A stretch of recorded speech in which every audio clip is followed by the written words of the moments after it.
नमस्कार, प्रणाम। मैं विशु राय, आप देख रहे हैं विशु वारदात तक। हाजिर हूँ आज फिर एक नई कहानी के साथ। उम्मीद है आप लोग स्वस्थ होंगे, मस्त होंगे, अपना ख्याल रख रहे होंगे। आज की कहानी शुरू करें उससे पहले जितने भी साथी हमारे चैनल पर नए आए हैं उनसे रोजाना की तरह आज फिर विनती है, अपील है कि आप सभी साथी चैनल को सब्सक्राइब करें, वीडियो को लाइक करें, वीडियो अच्छी लगी तो अपने दोस्तों रिश्तेदारों में शेयर भी करें। आते हैं आज की कहानी पर। आज की जो मैं सच्ची घटना सुनाने वाला हूँ, यह सच्ची घटना उत्तर प्रदेश के बरेली की है। बरेली से ही एक लगा हुआ थाना पड़ता है विथरी चैनपुर। विथरी चैनपुर के अंतर्गत एक गांव आता है पदारथपुर। पदारथपुर गांव की यह घटना है। 13 फरवरी 2023 की रात करीब 12 बजे, यानी कि आधी रात हो चुकी है। पूरे गांव के आसपास के लोग सो रहे थे। गांव में बिल्कुल सन्नाटा था। तभी दो व्यक्ति बीमार पड़ते हैं और एक क्लिनिक पर जाते हैं। जैसे ही वो क्लिनिक पर पहुंचते हैं, डॉक्टर साहब बाहर आते हैं और उनसे पूछते हैं कि हाँ भाई बताओ, क्या समस्या है, क्या परेशानी है। वैसे ही जो दोनों व्यक्ति, जो दोनों पेशेंट रहते हैं डॉक्टर साहब के पास इलाज के लिए गए रहते हैं, वह फौरन ही डॉक्टर के ऊपर एक के बाद एक चाकुओं से वार कर देते हैं। वैसे ही उनकी पत्नी अंदर से निकलकर बाहर आ रही थी। उनकी पत्नी के ऊपर भी वह जो व्यक्ति रहते हैं दोनों, यानी कि जो डकैत रहते हैं, वह दोनों उनकी पत्नी को भी एक के बाद एक वार करते हैं, पेट में चाकुओं से वार करते हैं और उस महिला का, यानी कि डॉक्टर की पत्नी का गला दबा देते हैं, जिससे उनकी मृत्यु हो जाती है। जब उस पत्नी की मृत्यु हो जाती है, उसके बाद जो दोनों व्यक्ति रहते हैं, जो दोनों डकैत रहते हैं, वह दोनों डकैत घर में घुसकर, क्लिनिक में घुसकर चोरी करते हैं। इंजेक्शन के साथ कई ऐसे सामान रहते हैं, रुपए पैसे, और उस डॉक्टर की पत्नी के पास जो गले में चैन रहता है, अंगूठियां रहती हैं, कान में जो कुंडल वगैरह रहता है, वह निकाल लेते हैं और डॉक्टर को धक्का मारकर वहां से भाग जाते हैं। अब जैसे ही वह भागते हैं, डॉक्टर साहब पुलिस को फोन करते हैं। वैसे ही थाना विस्तृत चैनपुर की पुलिस मौके पे पहुंचती है और डॉक्टर से पूछताछ करती है। डॉक्टर हैरान परेशान रहते हैं। काफी उनके शरीर से खून बह रहा था। कई जगह चाकुओं के निशान थे, जहां पे कई धारदार ब्लेड से भी जो है उनके शरीर पर वार किया गया था। अब पुलिस डॉक्टर साहब को उठाती है और किसी तरह उनको हॉस्पिटल भेजती है। डॉक्टर साहब का इलाज हॉस्पिटल में चल रहा था। जब पुलिस कमरे में अंदर जाती है तो देखती है कमरे में सारा सामान छत बिछत पड़ा हुआ है। अंदर एक महिला खून से लथपथ है और उसका जो है सांस भी नहीं चल रहा है, वह मर चुकी है। अब डॉक्टर, जो पुलिस होती है, उस महिला को, यानी कि डॉक्टर की पत्नी को भी उठाती है और हॉस्पिटल लेके जाती है। जैसे ही हॉस्पिटल पुलिस लेकर उस महिला को पहुंचती है, वैसे ही जो वहां के डॉक्टर होते हैं उस महिला को देखते ही वह उसे मृत घोषित कर देते हैं। अब पुलिस हैरान रहती है, परेशान रहती है, क्योंकि रात करीब 12 से 1 बज रहे थे। अब पुलिस के पास एक ऐसा केस था जिसे अब पुलिस को सुलझाना था। पुलिस बॉडी को पोस्टमार्टम के लिए भेज देती है। उधर डॉक्टर साहब से पूछताछ की जाती है। डॉक्टर साहब मलहम पट्टी लगवाने के बाद सही हो जाते हैं।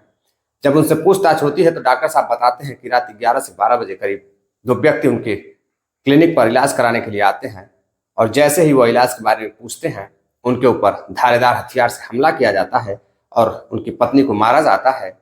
उनके जो घर में गहने पड़े थे, सामान पड़े थे, उसको लूट कर वह दोनों डकैत भाग जाते हैं। जब पुलिस पूछती है कि क्या आपने उन्हें पहचाना, उन दोनों डकैतों को, तो डॉक्टर साहब बताते हैं कि ठंडी का समय है, 13 फरवरी की यह घटना है, उस समय ठंडी रहती है। वह दोनों डकैत जो रहते हैं मुंह पर टोपी लगाए हुए थे और मोफलर से मुंह को ढका था। डॉक्टर साहब दोनों डकैतों को पहचान नहीं पाते हैं। अब पुलिस अगले दिन, यानी कि 14 फरवरी 2023 को उनकी पत्नी का पोस्टमार्टम रिपोर्ट आता है तो पता चलता है कि डॉक्टर साहब की पत्नी का जो कत्ल किया गया था वो पहले गला दबाया गया था और धारदार हथियार से कई बार वार किए गए थे, तो खून बहने से भी उनकी मृत्यु हुई थी। अब पुलिस लाश को लेकर डॉक्टर साहब और उनके रिश्तेदारों के साथ उस महिला का अंतिम संस्कार कराती है। अंतिम संस्कार कराने के बाद पुलिस अब इस जांच पड़ताल में जुट जाती है कि आखिर वह तो डकैत थे कौन, कहां से आए थे, क्या उनका मकसद सिर्फ चोरी करना था या फिर कत्ल करना था या कुछ और था। आसपास के जितने भी लोग रहते हैं, जो पड़ोसी रहते हैं, वह यह जानने की कोशिश कर रहे थे कि आखिर डॉक्टर साहब के साथ इस तरह का अंजाम कौन कर सकता है, इस तरह की घटना को अंजाम कौन दे सकता है। पुलिस अपने जांच पड़ताल में जुट जाती है। दरअसल पुलिस कुछ ही दिनों बाद उस अपराधी को भी पकड़ लेती है जो इस मामले में संलिप्त रहता है। लेकिन उससे पहले आइए हम आपको बता दें कुछ डॉक्टर साहब और उनके परिवार के बारे में जानकारी और कुछ जो डॉक्टर साहब की हरकतें भी थी। दरअसल जो डॉक्टर साहब रहते हैं उनका नाम फारूक रहता है और उनकी पत्नी रहती है नसरीन। फारूक की शादी कुछ ही साल पहले पास के ही एक गांव में नसरीन से हुई थी। जो नसरीन रहती है वह बेहद ही खूबसूरत महिला रहती हैं, यानी कि वह देखने में काफी सुंदर थी। जो फारूक रहते हैं वो अपनी पत्नी के साथ बेहद खुश थे। अब उनका रिश्ता धीरे धीरे आगे बढ़ रहा था, दोनों एक दूसरे के साथ खुश थे। लेकिन जो फारूक रहता है वो अभी कोई रोजगार नहीं कर रहा था। अब फारूक एक दिन एक डॉक्टर के पास जाता है और वहाँ कुछ क्लिनिक पर काम करने के लिए कुछ सलाह लेता है, कुछ सीखता है और धीरे धीरे वह एक क्लिनिक खोलता है। अब उस क्लिनिक पर बैठकर लोगों का इलाज करने लगता है। इलाज करते करते जितनी भी महिलाएं आती थी, पुरुष आते थे, उनका इलाज करता था, उन पे फोन पर बातें भी करता था। वह धीरे धीरे एक प्रचलित हो चुका था, काफी अच्छा डॉक्टर बन चुका था, काफी सस्ते में काफी अच्छी दवाएं देने लगा था। अब एक दिन उसके घर उसकी साली आती है। अब साली आती है नगमा। साली जो रहती है नगमा वह भी बेहद खूबसूरत रहती है। उसकी भी उम्र मात्र 20 से 22 साल के बीच रहती है। अब जो फारूक रहता है वह एक दिन अपने साली को घुमाने के लिए क्लिनिक ले जाता है। जब वह क्लिनिक अपनी साली को घुमाने के लिए ले जाता है तो उस दिन वह क्लिनिक बंद कर अपने साली के साथ ही उस क्लिनिक पर बैठा रहता है, उसके साथ बातें करता है, समय व्यतीत करता है। फिर वह क्लिनिक खोलता है। धीरे धीरे कुछ कस्टमर आते हैं, सामान लेते हैं, कुछ मरीज आते हैं, अपना इलाज कराते हैं, दवाइयाँ लेते हैं और चले जाते हैं। जैसे ही शाम होती है फारूक अपनी साली को लेकर पास के मार्केट में जाता है। वहाँ उसे मार्केट की बहुत सारी जो फेमस चीज़ें होती हैं उस बाजार की वह खिलाता पिलाता है। उसके बाद वह घर लेकर चला जाता है। घर लेकर जाता है तो अपने पत्नी से कई सारी बातें करता है जो नसरीन रहती है और अपनी साली के बारे में भी बताता है। तीनों काफ़ी खुश थे। उस रात वह सोते हैं। इसी तरह जो उसकी साली रहती है नगमा वह अपने घर चली जाती है। अब जो डॉक्टर साहब थे उनका मन नहीं लग रहा था। पत्नी से वह एक दिन पूछते हैं कि तुम मुझे कितना प्यार करती हो। तो जो नसरीन होती है वह कहती है कि मैं बस इतना ही प्यार करती हूँ कि मैं आपके लिए जान दे सकती हूँ। डॉक्टर साहब बहुत खुश होते हैं और वह अपनी पत्नी को गले लगा लेते हैं। फिर वह अपने क्लिनिक चले जाते हैं। एक दिन उनके क्लिनिक पर एक ऐसा केस आता है, सीरियस केस आता है। एक महिला रहती है, उसकी हालत काफ़ी खराब रहती है, जिसकी उम्र 50 से 55 साल रहती है। और उसी क्लिनिक पर वह मरीज को लेकर जाते हैं, उस महिला को लेकर जाते हैं जहां फारूक जिस क्लिनिक पर मौजूद रहता है। अब फारूक उस महिला का इलाज करता है, लेकिन कुछ गलत दबाव की वजह से या किसी वजह से महिला की मृत्यु हो जाती है। अब लोग हंगामा करते हैं, उस डॉक्टर के खिलाफ कार्रवाई की मांग करते हैं, लेकिन जैसे तैसे मामला शांत हो जाता है। बात आगे बढ़ती है। अब डॉक्टर साहब यानी कि फारूक अपनी साली को फोन करते हैं और साली से बात करने लगते हैं। अब धीरे धीरे वह उनकी नजदीकियां जो रहती है वह उनके साली की तरफ चली जाती है, यानी कि साली का जो मोहब्बत रहता है, जो बात करने का तरीका रहता है नगमा का, वह बेहद ही जो उसका अंदाज रहता है काफी खूबसूरत रहता है, या यूं कहे कि इस तरह का अंदाज था कि कोई भी व्यक्ति उसकी तरफ खींचा चला जाएगा। अब नगमा और उसके जीजा यानी कि डॉक्टर फारूक में बातचीत होने लगती है। अब आए दिन बातचीत दोनों में होने लगती है। दोनों एक दूसरे से चोरी चोरी मिलते भी रहते हैं।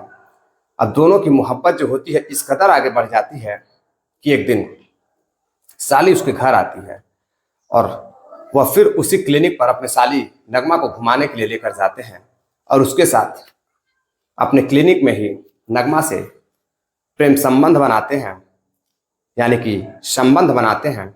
उसके बाद वह शाम को नगमा को घुमा फिरा कर घर छोड़ देते हैं। फिर जो उसकी पत्नी होती है वह अपने नगमा यानी कि अपनी बहन के साथ मायके चली जाती है। फिर डॉक्टर साहब अपनी पत्नी को फोन करते हैं और कहते हैं कि नगमा को लेकर आना। अब पत्नी सोचती है कि हो सकता है कोई काम हो या यूं ही, तो वह नगमा अपनी बहन को लेकर फिर अपने घर आती है। अब जो डॉक्टर साहब रहते हैं, अब उन्हें अपनी साली की तलब इस तरह होने लगती है कि वह बिना साली के रह नहीं पा रहे थे। साली बेहद ही खूबसूरत थी और जो फारूक था वह भी काफी हैंडसम था।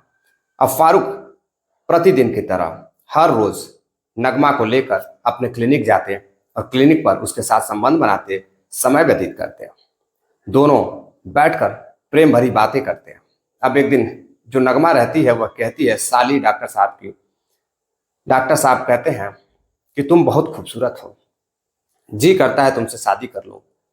तो जो नगमा होती है वह कहती है कि अगर तुम शादीशुदा नहीं होते या तुम्हारी पत्नी जिंदा नहीं रहती तो मैं तुमसे शादी कर लेती।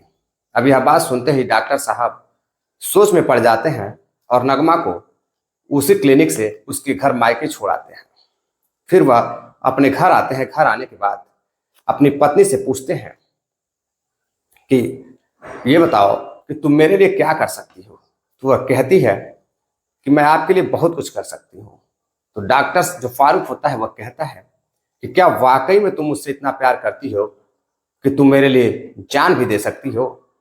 तो वह कहती है जी हाँ, मैं आपके लिए इतना प्यार करती हूँ कि मैं आपके लिए जान भी दे सकती हूँ। तभी जो डॉक्टर साहब होते हैं वहाँ कुछ कपड़े पड़े रहते हैं। वह कहते हैं कि यह कपड़ा तुम अपने मुंह में डाल सकती हो, यानी कि ठूस सकती हो। तो वह कहती हाँ बिल्कुल, कपड़े में क्या रखा है।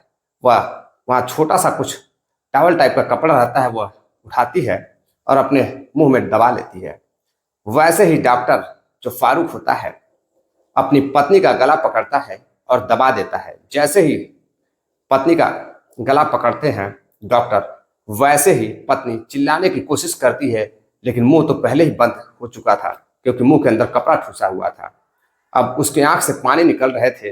अब वह छटपटा रही थी, कुछ बोल नहीं पा रही थी, चीखने की कोशिश कर रही थी, मगर कपड़े की वजह से आवाज नहीं आ रही थी। अब फारूक अपनी पत्नी का यानी कि नसरीन का गला दबा देता है, उसकी वहीं मृत्यु हो जाती है। उसके बाद फारूक क्या करता है, जो डॉक्टर होता है वह चाकुओं से एक के बाद एक अपनी पत्नी के पेट में वार करता है।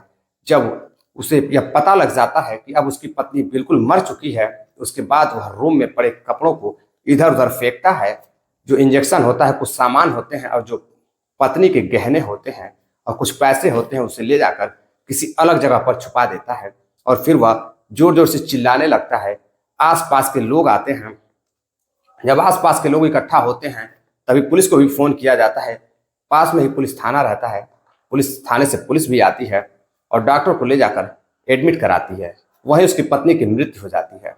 अब जब पुलिस पोस्टमार्टम रिपोर्ट जब आ जाती है, डॉक्टर से पूछताछ करती है, तो डॉक्टर का जो बात करने का रवैया होता है, जो डॉक्टर जवाब दे रहा था, वह कई बार अलग अलग तरीके का जवाब दे रहा था। पुलिस अब टीम गठित करती है। एसओजी की टीम इस केस में इन्वॉल्व हो जाती है, केस में अपराधी को पकड़ने के लिए। और जो वहां पे उस समय सामान मिलते हैं, कुछ आसपास पड़े जो सामान थे, टॉवल थे या कई ऐसी चीजें थी जिनको फॉरेंसिक जांच के लिए भेज दिया जाता है। जब फॉरेंसिक जांच आती है तो उसके साथ फिंगरप्रिंट की रिपोर्ट भी आती है और उस फिंगरप्रिंट पे जो डॉक्टर होता है, डॉक्टर का भी फिंगरप्रिंट लिया जाता है। तो पता चलता है कि दोनों का जो फिंगरप्रिंट है मैच कर रहा है, यानी कि कहीं ना कहीं डॉक्टर ने ही अपने पत्नी का गला दबाया था। अब यह क्लियर हो जाता है पुलिस को कि डॉक्टर ने ही अपनी पत्नी का कत्ल किया है। डकैत कोई और नहीं था बल्कि वह डॉक्टर ही था जो अपनी साली के प्यार में अपनी पत्नी की हत्या कर दी ताकि वह अपनी साली से खुद की शादी कर सके। पुलिस दरअसल पहले ही दिन समझ चुकी थी कि मामला क्या है। पुलिस को पूरा मामला नहीं पता था, लेकिन पुलिस इतना समझ चुकी थी कि यह जो केस है, यह जो हत्या की गई है, कहीं ना कहीं इसमें कोई जो अपराधी है वह कोई बाहरी नहीं है, वह घर ही का कोई व्यक्ति है। अब पुलिस सिर्फ अपराधी की तलाश में थी कि आखिर वह व्यक्ति है कौन, खुद डॉक्टर है या कोई आसपास का ही व्यक्ति है। जब पुलिस पोस्टमार्टम रिपोर्ट आती है और पूरा खुलासा हो जाता है, फॉरेंसिक जांच आती है, तो भी खुलासा हो जाता है कि कोई और नहीं बल्कि अपराधी अपना ही खुद का उसका पति डॉक्टर फारूक है। अब फारूक को गिरफ्तार कर पुलिस थाने ले जाती है और थाने जब फारूक से पूछताछ करती है तो फारूक ही बताता है कि वह अपने साली से संबंध में था और उसकी साली एक दिन कहती है कि मैं तुमसे शादी कर लेती मगर उसकी बहन जिंदा ना होती, तो इसलिए वह मौका पाकर अपनी ही पत्नी को मौत के घाट उतार देता है अपनी खूबसूरत साली से शादी करने के लिए। अब पुलिस फारूक को हत्या और भी कई मुकदमे लगाकर उसे जेल में डाल देती है। अभी भी फारूक जेल में सजा काट रहा है और जो पत्नी है उसका अंतिम संस्कार हो चुका है। वह बेचारी बिना किसी गलती के सिर्फ पति के अय्याशी के लिए उसकी खुद की बहन नगमा की अय्याशियों में उसकी जान चली गई।